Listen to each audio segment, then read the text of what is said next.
Lately, I have been thinking and talking a bit about how films and film festivals work.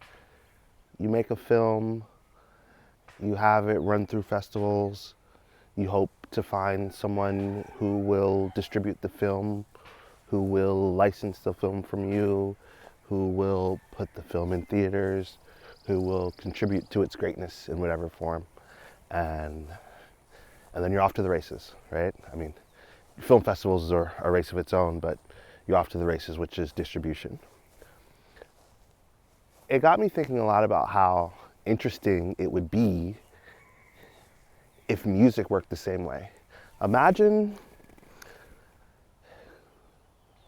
yearly, there are many festivals that we go to, we play our music, and people then decide to distribute the music, to support the music in whatever way they can, to help market the music, to even thinking about if a streaming platform would say, hey, we want to release this exclusively through us, or if a label were there, or if a management company were there, if any amount of things, label services, anything related to the music aspect was there.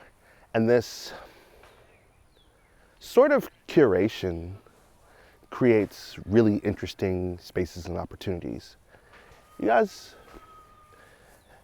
ever heard of the platform called Marine Snow, which I think was marketed sort of as a HBO for music, where they choose music to put onto the platform for a period of time, and they pretty much pay out the artists a form of licensing fee to be on that, but the curation is theirs.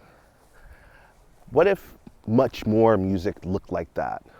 What if there was a world where we're putting out music or submitting music, or going to these gatherings where people are listening to music and deciding what they want to do, and what music they want to participate in and things like that.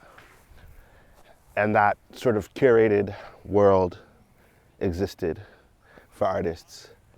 It makes me wonder if we would be finding more and more interesting music, if we'd be finding more and more music that connects, if we'd be finding more and more music at a really high level of technical ability, whatever that meant.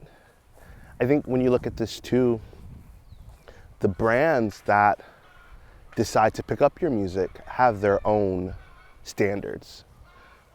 Whether that's a brand that's known for a certain type of act, or brands that are known for a certain feeling in music.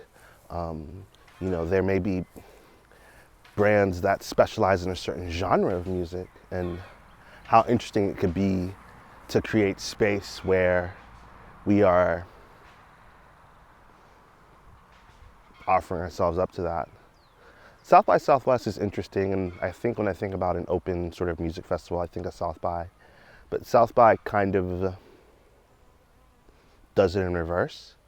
I